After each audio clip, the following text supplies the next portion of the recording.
안녕하십니까. 안녕하십니까. 이번 시간에는 저와 함께 기능평가 2에 대해서 해결을 한번 해보도록 하겠습니다. 지난 시간에는 기능평가 1에 대해서 한번 했었었죠. 자, 기능평가 1에는 뭐뭐 있었어요? 스타일, 그 다음에 표, 차트가 있었었죠. 차트.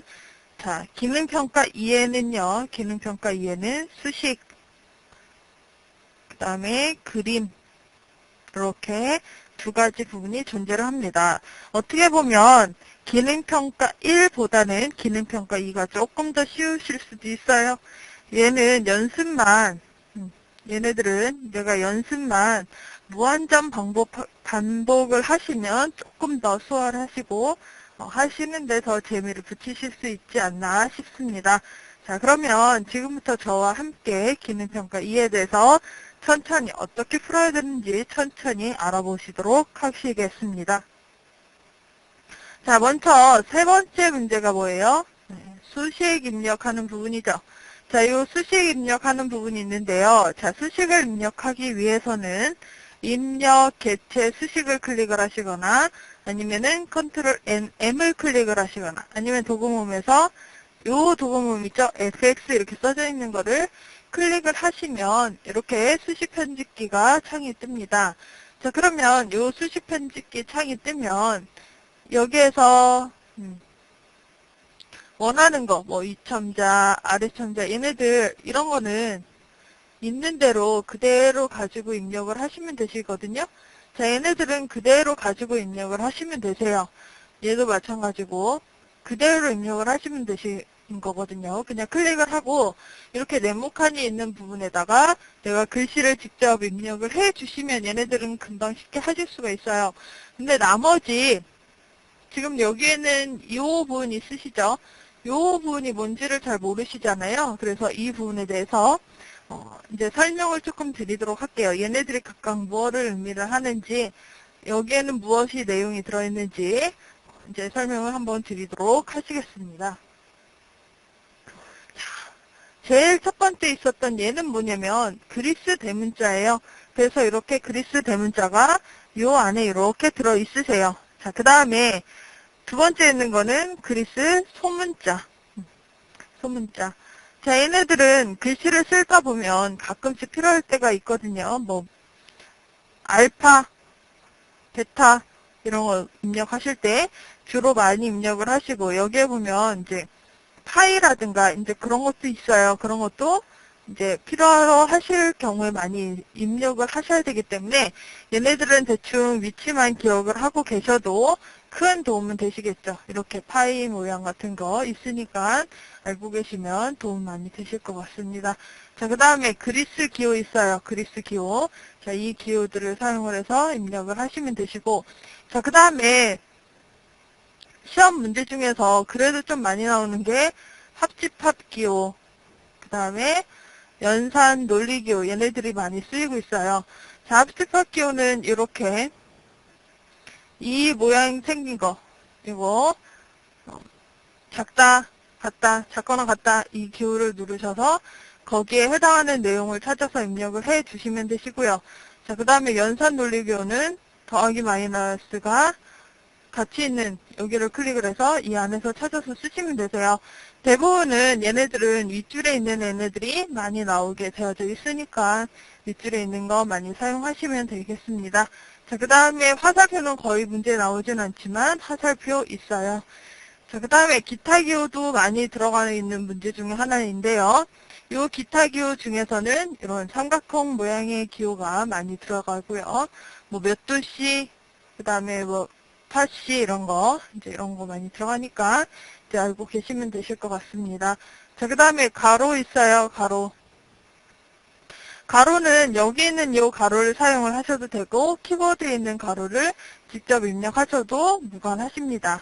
자, 그 다음에 상관관계 해가지고 얘는 분수하고는 비슷하게 생겼지만 분수의 모양하고는 약간 좀 틀리게 생겼죠. 이런 모양이 있다라는 거 기억하시면 되시겠고요. 자, 그 다음에 또 시험 문제 많이 나오는 건 적분기호. 이 중에서 이 기호를 많이 시험 문제에서 많이 내고 있고요. 그 다음에 합산식이 있습니다. 합산식 있고 그 다음에 리미트, 극한 있어요. 극한도 많이 나오는 문제 중에 하나예요. 여기 있는 거는 얘네들은 다 한 번씩 두루두루 나오는 문제이기 때문에 자주 이용을 해보시고 자주 써보시면 괜찮으시겠습니다. 그 다음에 행렬도 시험 문제 많이 나오죠. 행렬도 이런 종류에 따라서 틀리게 나오실 수가 있으니까 기억을 해 두시면 되시겠습니다. 자, 이 행렬 중에서도 이렇게 가로 안에 들어있는 것들이 많이 나오니까 참고하시고 입력하시는데 도움을 많이 받으실 수 있으시면 좋겠습니다. 자, 다음으로는요, 간단한 수식 만들기인데요. 얘네들은 문제에 많이 사용되는 수식 기호를 내가 그냥 직접 글씨로 써서 입력하는 방법입니다. 자, 분수는 이렇게 오버를 써서 쓰시면 되고, 가로는 아까도 말씀드린 것처럼 키보드에 있는 가로를 직접 입력하시면 되시고, 그 다음에 위첨자, 아래첨자는 위첨자는 이렇게 꺽쇠 기호를, 그 다음에 아래첨자는 언더바를 사용하시면 이런 식으로 표현이 되겠죠. 자, 그 다음에 보시면 공백 띄우는 거는 이렇게 물결 무늬를 사용하시면 공백 띄우는데도 많은 도움이 되실 것입니다. 자, 이렇게 입력을 해 주시면 되세요. 자, 이제 3번 문제는 이렇게 해가지고 내가 찾아서 직접 입력을 해보시고 여러 번 해보시면 도움이 되시고요. 자, 4번째 문제는 여러 가지 도형을 그리는 것입니다. 대부분 도형들은 다 어떻게 그리시면 되냐면 이렇게 도형을 이렇게 선택을 해요. 여기서도 원하고 호도 마찬가지로 여기서 내가 그리고자 하는 도형을 먼저 선택을 해요. 선택을 하신 다음에 마우스 포인터 모양이 어떤 모양이 돼야 되냐면 이렇게 더하기 모양이 됐을 때 마우스 왼쪽 버튼을 꼭 누른 상태로 뭘 해요?